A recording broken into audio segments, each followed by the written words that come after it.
Hi hello friends, welcome back to my channel. నేను మీ వియాంష్. ఈరోజు మన ఛానల్లో బ్రెడ్ ఇంకా గోధుమ రవ్వతో ఇలా బూరెలు చేయండి, చాలా బాగుంటాయండి. చాలా ఈజీగా చేసేసుకోవచ్చు. చాలామందికి బూరెలు వేయటం రాదు అండ్ అలానే చీదేస్తుంది. ఆయిల్లో వేసేటప్పుడు చాలా భయంగా వేస్తూ ఉంటారండి.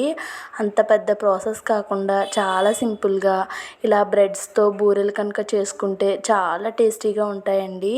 నార్మల్ బూరెల కన్నా ఈ బూరెలు అయితే టేస్ట్ ఇంకా బాగుంటాయండి. ఒకసారి ఈ గోధుమ రవ్వ బ్రెడ్ బూరెల్ని మీరు కూడా ట్రై చేయండి.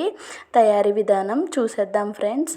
దానికోసం నేను ఇక్కడ స్టవ్ వెలిగించి ఒక పాన్ పెట్టుకుంటున్నానండి. పాన్ పెట్టుకొని గీ అయితే వేసుకోవాలండి. గీ అంతా ఇంత ఏం క్వాంటిటీ లేదు, మీ దగ్గర ఉన్నదాన్ని బట్టి కొంచెం గీ అయితే వేసుకోండి. వేసుకొని నేను ఇక్కడ ఒక గ్లాస్ కొలతతో చేస్తున్నాను. ప్రసాదం అండి, లోపల కేసరి ఉంటుంది కదా, దానికోసం అనమాట. ఈ రవ్వని ఈ గీలో మొత్తం బాగా ఫ్రై చేసుకోవాలండి. బాగా ఫ్రై అయిన తర్వాత ఒక గ్లాసు రవ్వకి 2 గ్లాసులు వాటర్ వేసుకోవాలి. బన్సీ రవ్వ అంటారండి, ఆ బన్సీ రవ్వని నేను ఇక్కడ యూజ్ చేస్తున్నాను. ఒక గ్లాస్ రవ్వకి 2 గ్లాసులు అయితే కరెక్ట్గా సరిపోతాయి. ఇప్పుడు ఒకసారి అయితే దీన్ని బాగా మిక్స్ చేసేసుకొని మూత పెట్టి ఒక 3 నుంచి 4 నిమిషాల పాటు తీయకుండా వదిలేస్తే మనకి ఈ రవ్వ అనేది పర్ఫెక్ట్గా ఉడికిపోతుందండి. చూడండి, ఉడికిపోయింది కదా. దీన్ని ఒకసారి తీసి పైకి కిందకి బాగా కలుపుకుంటున్నాను. రవ్వ అయితే పర్ఫెక్ట్గా ఉడికిపోయిందండి. ఇప్పుడు ఒక గ్లాస్ పంచదార వేసుకొని నేను ఇంకొక సగం పంచదార వేసుకుంటున్నానండి. మీరు పంచదార ప్లేస్లో బెల్లాన్ని కూడా యూజ్ చేసుకోవచ్చు. బెల్లం అన్నా కూడా సేమ్ ఇంతే క్వాంటిటీ వేసుకోవాలి. వేసుకొని బాగా ఈ పంచదార ఈ రవ్వలో కలిసే విధంగా కలుపుకోవాలండి. ఇప్పుడు పల్చగా అయిపోతుంది రవ్వ కరిగి, పంచదార అయితే కరిగి మనకి ఇలా పల్చగా అవుతుందండి. చూడండి, ఉండల్లా ఉన్నాయి. ఉండలు అనేది లేకుండా బాగా స్మాష్ చేసేసుకోవాలి మనం. ఈ విధంగా స్మాష్ చేసుకుంటే ఇలా పల్చగా అవుతుందండి. ఇలా చూడండి ఎంత పల్చగా ఉందో కన్సిస్టెన్సీ అనేది.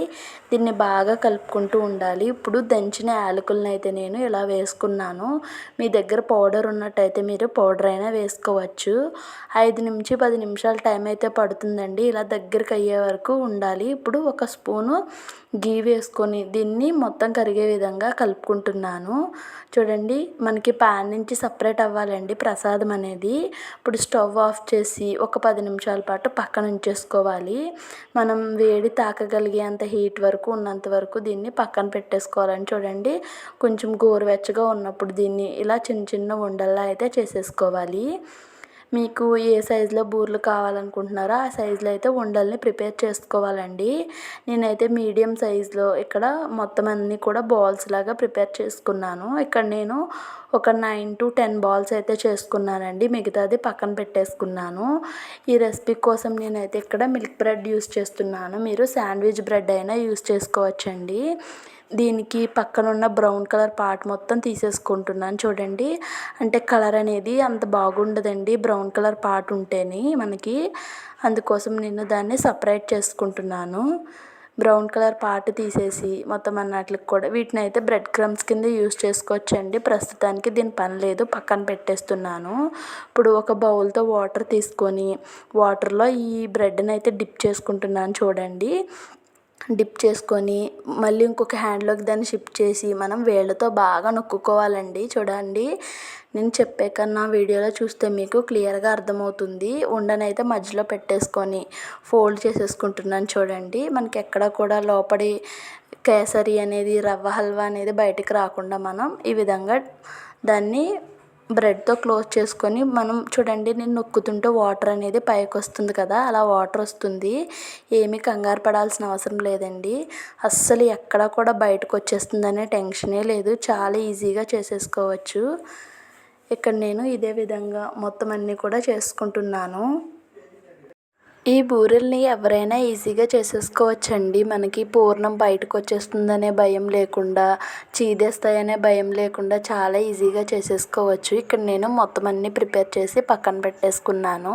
ఇప్పుడు స్టవ్ వెలిగించి డీప్ ఫ్రైకి ఆయిల్ పెట్టుకున్నానండి. ఆయిల్ కొంచెం హీట్ అయిన తర్వాత ఈ బూరెలను అయితే నెమ్మదిగా ఒకటి వేసుకున్నానండి. నేను మొత్తం ఒకేసారి వేయకుండా ఒక 4 అయితే వేసుకున్నానండి. చూడండి, మనకి చాలా ఈజీగా వేసేసుకోవచ్చు. చాలా చూడండి మంచి గోల్డెన్ కలర్ వచ్చిన తర్వాత ఇంకొక సైడ్కి అయితే టర్న్ చేసేసుకుంటున్నాను.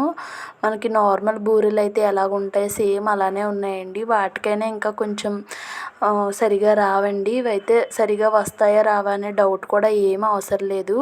చాలా బాగా వస్తాయండి. మొత్తం బూరంతా కూడా ఒకే షేప్లో చక్కగా మంచిగా వస్తాయండి. మంచి గోల్డెన్ కలర్ వచ్చే వరకు ఇలా ఆయిల్లో డీప్ ఫ్రై చేసుకున్నాను.